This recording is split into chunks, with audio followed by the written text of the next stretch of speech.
Hotep, chers frères et sœurs, bienvenue à cette nouvelle communication.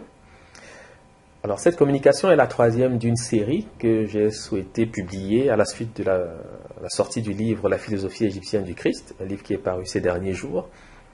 Et c'est une communication que j'ai souhaité dédier à la figure du prêtre Sem.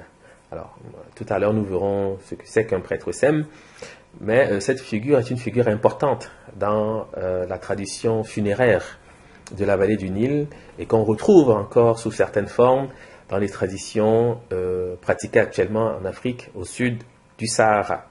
Voilà. Alors ici je présente l'image d'un prêtre Sem, ici il s'agit de Senedjem, c'est le nom que lui donne l'égyptologie. Le prêtre Sem a la particularité d'être vêtu d'une peau de panthère ou de léopard et il est associé à un rituel particulier qu'on appelle le rituel de l'ouverture de la bouche. Donc les outils qu'il tient ici en main, donc à l'occurrence ici il s'agit je crois d'une herminette, sont dédiés en fait à ce rituel. Et c'est un rituel très important qui paraît dans le registre en fait funéraire de la vallée du Nil. Voilà. Donc je présente cette image simplement pour que chacun ait comme ça une idée de ce que c'est en fait qu'un prêtre Sem et qu'il puisse en fait ensuite pouvoir reconnaître le prêtre Sem lorsqu'il voit des images donc issues des bas-reliefs de la vallée du Nil. Voilà. Ici, je présente une liste en fait de noms, les noms que portent le léopard et la panthère, parce qu'en fait, dans les traditions ou les langues éthiopiennes, le léopard et la panthère ont généralement le même nom. C'est le même nom qu'on utilise pour ce type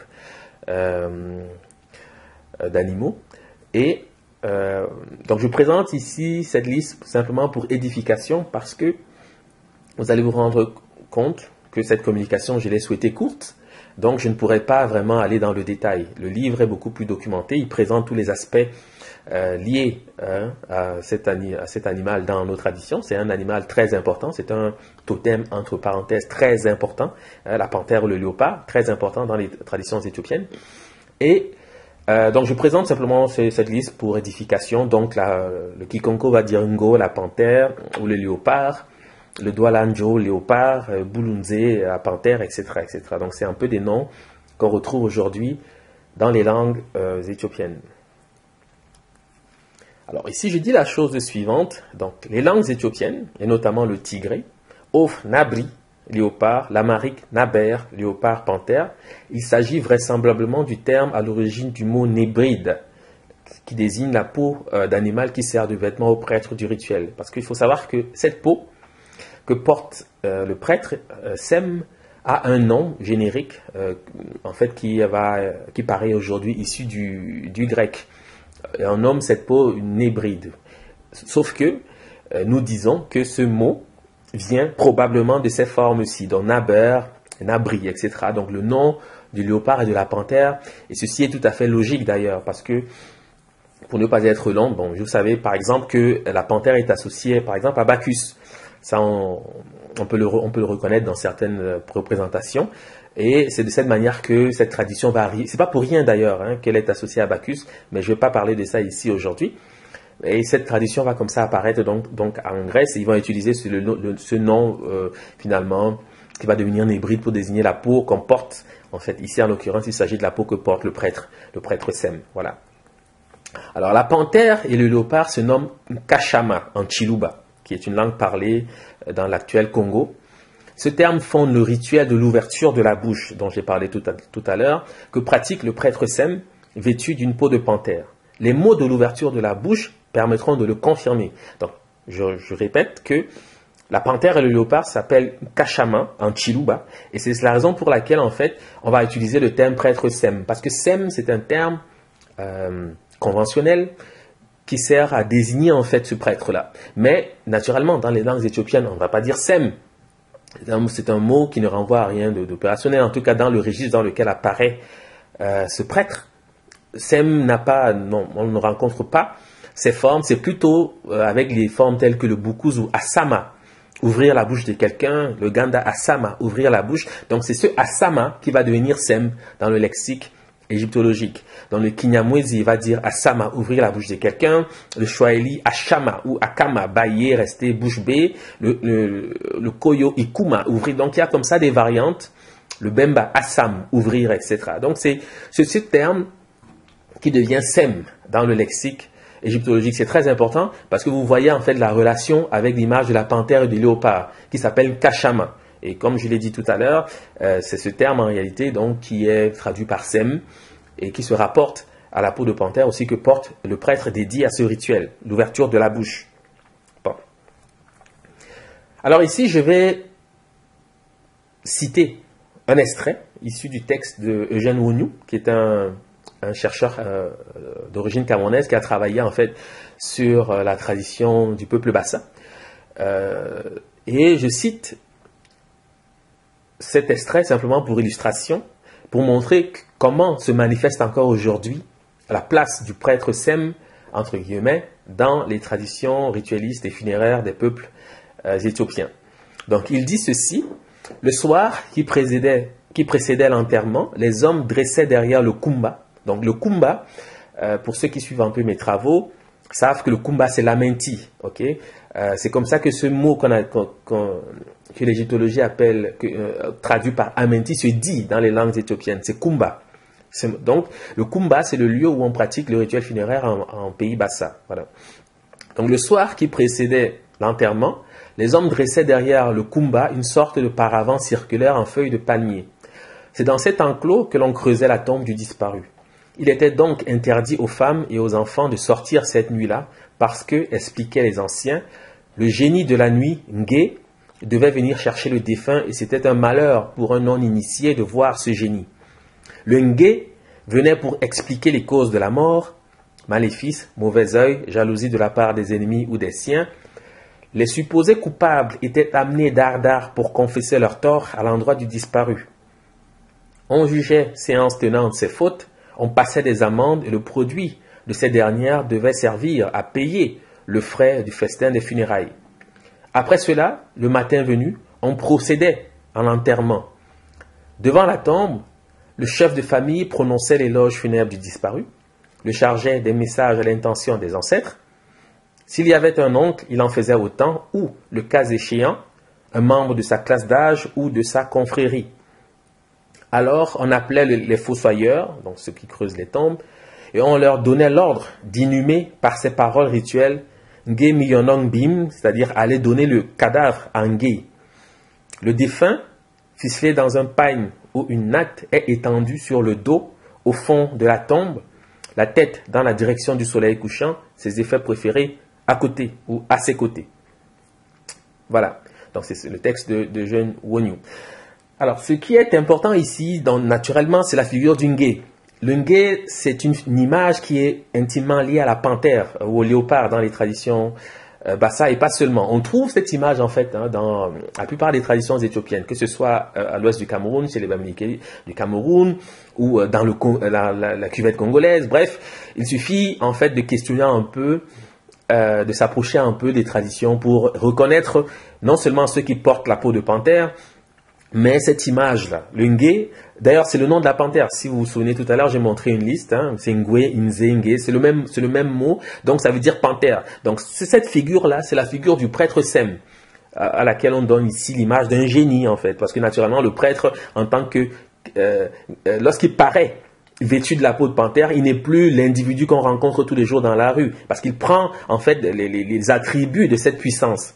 Donc, il faut comprendre, en fait, cette relation. C'est comme ça qu'elle doit, en fait, s'établir dans l'esprit.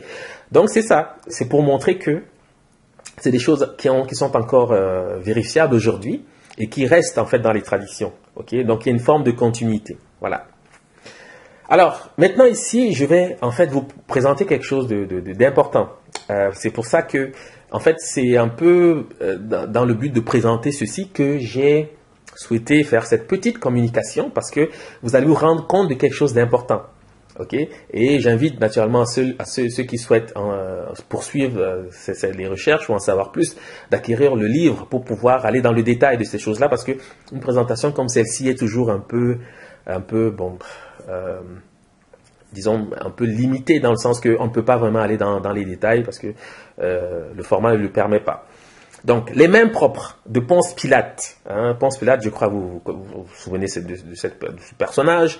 C'est le personnage qui va juger le personnage de Jésus et qui va l'exposer à la foule. Ensuite, qui va se laver les mains pour dire qu'il n'a rien à voir avec le crime que la foule, disons, s'apprête à commettre. Voilà. En gros, c'est un peu ça, sa position dans le récit biblique de l'histoire de Jésus. Donc, les mains propres de Ponce Pilate qui réalisent l'interrogatoire sont celles du prêtre Sem. Parce que si vous vous souvenez tout à l'heure, j'ai dit que quand le Ngué arrive dans le rituel, il pratique naturellement l'interrogation. On interroge le mort, non seulement... voilà, il y a des manières de procéder. D'ailleurs, c'est des choses encore qui se font. Récemment, j'étais en Guyane, j'ai été surpris d'apprendre effectivement que c'est des choses qui se font aussi là-bas. Les populations qui ont été déportées, mais qui ont maintenu cette tradition vivante. On interroge le mort, naturellement. C'est des choses qui existent. Donc pour ceux qui ne sont pas familiers de ces pratiques, ça peut être surprenant qu'on interroge un mort, mais il y a des manières de procéder et puis le mort répond.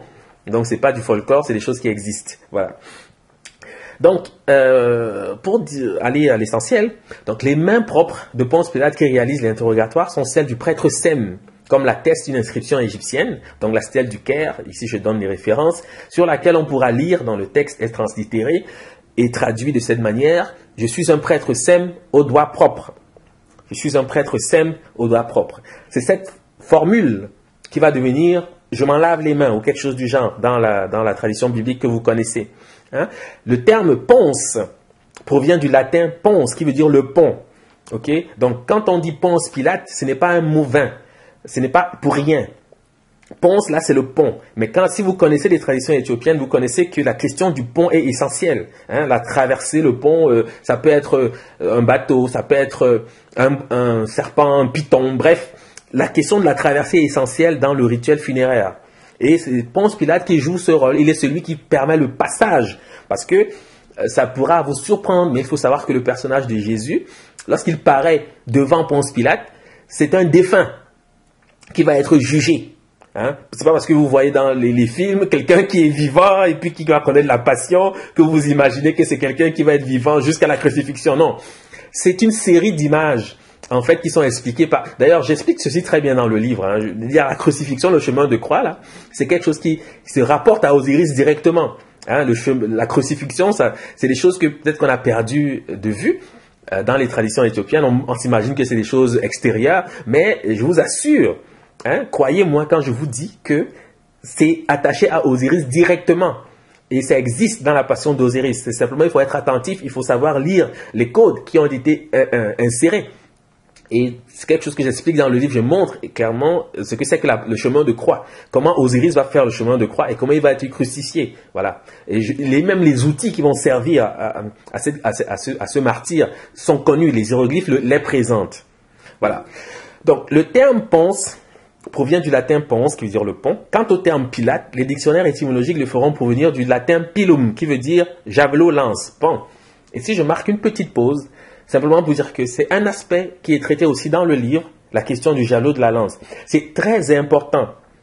C'est pour cette raison que je ne veux pas créer une frustration en m'engageant dans cette voie et ne pas aller jusqu'au terme. Parce que les mots, la lance, c'est Congo, dans la cuvette congolaise. Okay? Dans les langues éthiopiennes, en général, c'est Congo. La racine, c'est Kong.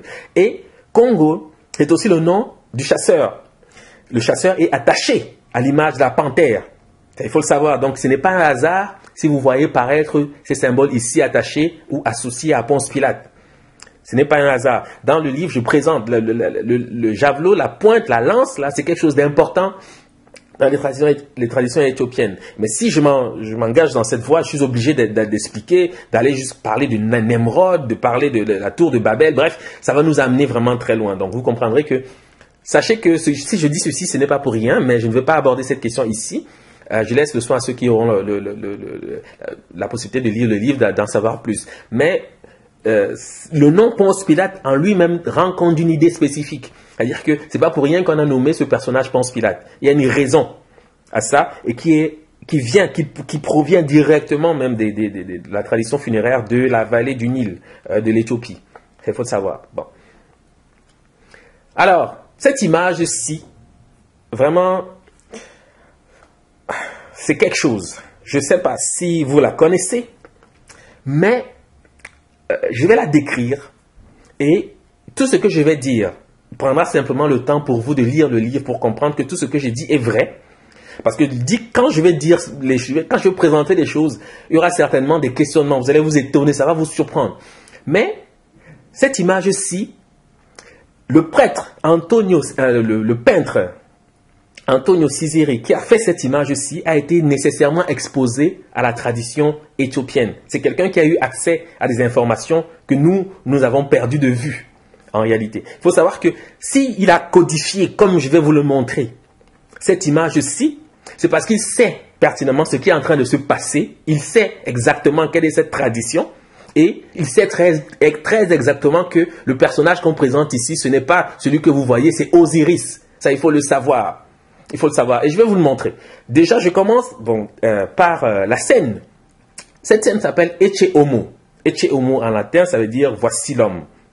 Voici l'homme. C'est la scène d'exposition. C'est au moment où Ponce Pilate présente Jésus à la foule après avoir dit je m'en lave les mains, etc., etc., etc. Bref, c'est le jugement en quelque sorte. C'est au moment où il juge. Bon, la femme tourne le dos. Tout ça, ce sont des codes. Hein. Je ne veux pas trop m'étendre. Je vais aller vraiment sur ce qui est important pour une communication comme celle-ci. Mais tous les personnages que vous voyez ici, la manière qu'ils se tiennent, leur attitude, ce n'est pas vain.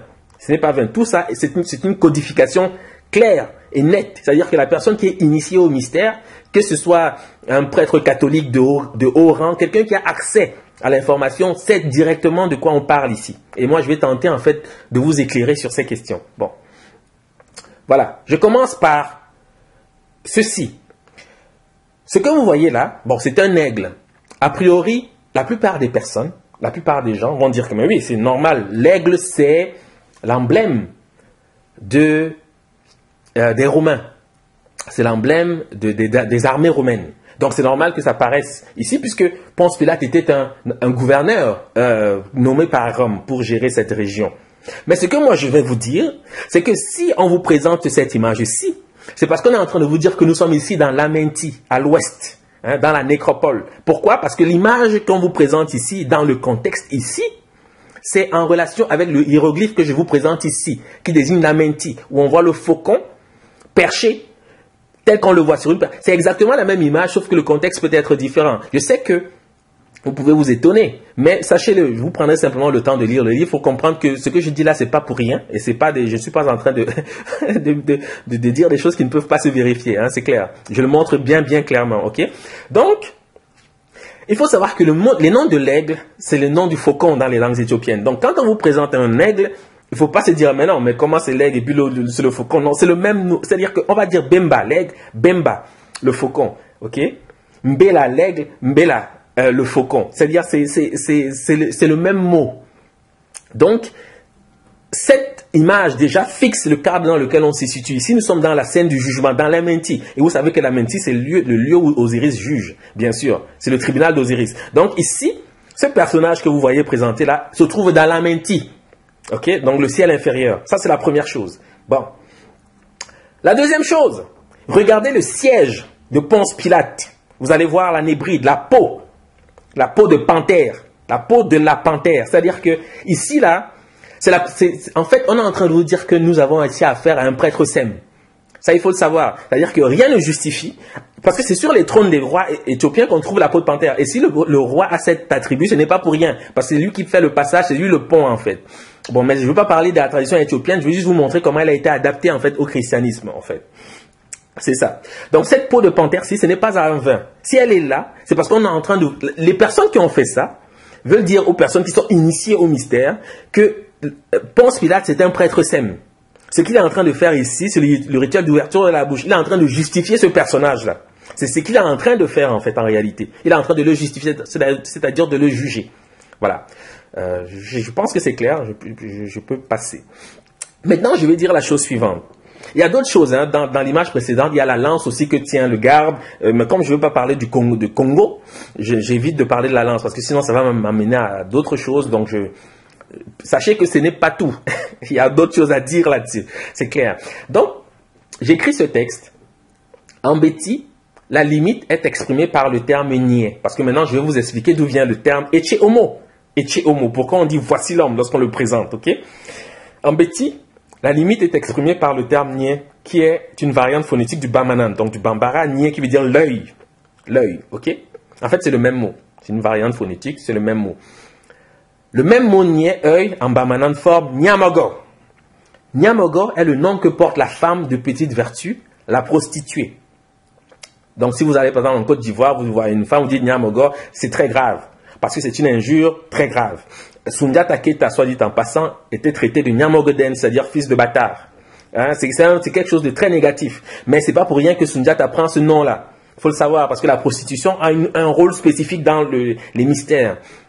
Ici, je peux pas trop en parler parce que c'est pas nécessaire, c'est pas le sujet. Mais quand on dit prostituée, n'imaginez pas quelque chose, voilà, c'est pas pour rien. D'ailleurs, je vais le montrer tout de suite. Ok, ce terme est lié à la notion d'exposition, parce que les prostituées de l'Antiquité étaient exposées exactement comme l'initié au terme de son parcours. Si vous êtes un peu familier des mystères isiaques, quand on terminait le parcours initiatique, on était exposé à la foule, généralement dans un marché. Ça se fait encore notamment au Burkina Faso. Lorsque les jeunes initiés sortent donc des rituels, on les amène au marché. Et puis les personnes doivent venir cotiser, constituer une bourse pour payer pour la famille. Bref, c'est un peu de cette manière-là que ça se manifeste aujourd'hui. Donc, la question du marché de la foule est aussi importante. Mais c'est des sujets que je n'aborde pas dans cette communication. Mais il faut savoir que ça existe. Okay? Donc, l'exposition, là, c'est un peu comme vous voyez aujourd'hui la Statue de la Liberté aux États-Unis. J'en ai souvent parlé. Ça, c'est la prostituée même par excellence, c'est-à-dire exposée avec une torche à la main. C'est de cette manière-là qu'on achevait le parcours initiatique dans les mystères isiaques. Ok, donc c'est pour ça qu'il y a cette relation avec la prostitution. Bon, je passe. Donc la prostitution se dit bamba en Ikalanga. Donc ici, ce sont des langues éthiopiennes. La prostitution se dit ubembe en Swahili et pam en Badui, ibama en Eton, libambe en Bassa. Et vous allez vous rendre compte que les mots de la prostitution, c'est les mots du faucon. Ok, ces mots sont ceux de l'aigle, bambe en Bemba, du faucon, bemba en Chiluba, du troupeau Mbama en Badui, de l'étable Bemba en Douala, de la couleur blanche Pembe en Lingala, de la sortie Pam en Bassa. Donc, si on associe la prostitution à l'image que j'ai montrée tout à l'heure, c'est parce que les mots de la sortie au jour sont ceux de l'exposition. Donc la prostitution, parce que prostituer à la base, ça veut dire être exposé. C'est ce que ça signifie en fait. Ok? Mais il se trouve que les langues africaines expliquent pourquoi on utilise le terme, la notion de prostitution. Parce qu'en fait, les mots de la prostitution sont les mots du faucon, donc de l'exposition. Ça, il faut le savoir, c'est-à-dire c'est Horus en fait, qui est en train de paraître au jour. Donc on parle ici de l'astre du jour en fait, quand le soleil sort à l'horizon. C'est de ça qu'il s'agit. Donc il ne faut pas s'imaginer des choses négatives. Je sais que dans les traditions romaines, notamment avec les Lupercales, ils ont totalement déliré. Parce que la question de prostitution est devenue même une façon de faire les rites. Il y avait des prostituées sacrées dans les temples, des choses comme ça. Ça n'existe pas à Kemet, ça il faut le savoir. Mais il y a eu comme ça des dérives, parce que peut-être on a mal compris les codifications. Mais c'est un peu normal, parce que quand on n'est pas à l'initiative, bon, on a tendance à aller souvent à la facilité et puis on fait un peu tout et n'importe quoi. Mais c'est ça l'idée. C'est parce que les mots de la prostitution sont ceux du faucon qu'on associe la sortie, l'exposition, et puis c'est aussi la raison pour laquelle Sundiata est appelé Nyamogoden, c'est-à-dire enfant de bâtard en gros, c'est un peu ça. Ok? C'est ça l'idée. Donc le Nyamogo du Mandé devient Nyamoro, parce que c'est le même mot en fait, chez les Bétis, qui veut dire l'homme accompli. L'homme accompli, donc c'est l'homme qui sort au jour, c'est-à-dire l'homme qui est achevé, fini, terminé. Mais les Bétis ne vérifie, parce que Nyamoro chez les Bétis, en gros, ça voudrait dire, hein, parce qu'il y a plusieurs manières de l'interpréter, il y a plusieurs personnes qui donnent des interprétations, ça voudrait dire l'homme-femme, en gros, un peu ça, mais l'homme-femme, bon, quand on le dit en français, qui va comprendre? Personne ne va comprendre. Il faut quand même connaître un peu la langue pour savoir de quoi on parle. Le Nyamoro, c'est l'homme accompli. Hein, peut-être si on introduit l'image de la femme, c'est pour dire qu'il a accompli, c'est-à-dire bon, il est un hermaphrodite. Bref, je ne sais pas. Je ne veux pas me mettre à faire des suppositions qui n'ont pas lieu d'être parce que ce n'est même pas utile pour comprendre ce que je suis en train de dire. Il faut juste garder en idée que Nyamogo, parce que Mogo c'est l'homme, Moro c'est l'homme, donc Nyamogo c'est Nyamoro, c'est le même mot. Sauf que Nyamogo dans le Mandé va désigner le prostitué ou la prostituée et Nyamoro c'est l'homme accompli chez les Bétis au Cameroun. Ok? Mais vous voyez donc que à quoi renvoie ce concept. Okay. Donc le terme Nya, qui forme Nyamogo, traduit par avant, donc maintenant je parle ici du Bambara, du Bamanan, traduit par avant, devant, est une variante de niais dans la même langue, parce que niais, de niais dérive nia dans la même langue, chez les Bambara, ok, qui signifie œil, vue, regard, devant, face, ok. Dans l'empire du Mali, les décisions étaient prises en assemblée des Tonyamogo. Maintenant, on va donc comprendre à quoi renvoie véritablement le mot Nyamogo, parce que souvent on dit prostituée, mais il y a des niveaux de compréhension aussi, parce que les notables étaient appelés Nyamogo, c'est pas pour rien. Regardez, donc, To signifie assemblée, Nya, avant, devant, œil, face, et Mogo, homme. L'expression Nyamogo, dans ce contexte, est habituellement traduite par ceux qui viennent devant. Donc, ceux qui sont exposés, en fait, si vous voulez. D'où la notion d'exposition à laquelle se rapporte ce concept. Voilà. Le Bamana Nye, œil, est la métathèse, inversion des phonèmes, de l'éton yen, qui veut dire voir. C'est pas pour rien qu'on parle de l'œil et de la vision. Mogo ou Moro, traduisant homme, nous obtiendrons le latin ecce homo, c'est-à-dire voir l'homme. Donc, Nyamogo, ça veut dire voici l'homme, voir l'homme. Sous-entendu, l'homme accompli. Donc, quand on vous dit que le latin dit ecce homo pour dire voici l'homme et qu'on présente Jésus, c'est le Nyamogo qu'on est en train de vous présenter, c'est-à-dire l'homme accompli. Le Nyamoro, c'est ça, exactement ça. Parce que, j'ai pas parlé de l'œil, mais dans le livre, je présente que représente l'œil dans les traditions éthiopiennes. Vous allez comprendre que ce n'est pas simple, parce que c'est un symbole directement attaché aux iris, ok? Donc, c'est pour ça que ceci paraît. Mais comme je veux pas être long, je m'arrête ici pour dire que, quand on dit ecce homo en latin, pour traduire par voici l'homme, c'est Nyamogo, c'est-à-dire voir l'homme. C'est exactement la même chose. Et c'est comme ça que les choses se sont mises en place, en fait, pour arriver à ce qu'on connaît aujourd'hui, donc dans le christianisme. Voilà. Donc, c'est un peu ce que je souhaitais partager avec vous aujourd'hui. Je vous remercie de votre attention et je vous souhaite de passer une excellente fin de journée. Merci. Otep.